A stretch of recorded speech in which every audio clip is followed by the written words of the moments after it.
bit. And good news, we'll be back to the rain showers. As far as tropics, that's also some good news. A little bit of better weather as far as the tropics are concerned. So we've got just clusters of showers and storms, but this is not spinning. So I'm not worried about anything developing across the Gulf. The Caribbean looks okay, nothing brewing there. And look, even as we go across the main development region out towards the coast of Africa, remember we were dealing with this little guy, this tropical wave. But look at this, down to 20%.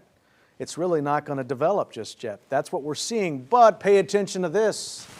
Just want to let you know we'll be watching the coast of Africa because there's a couple more waves on the way.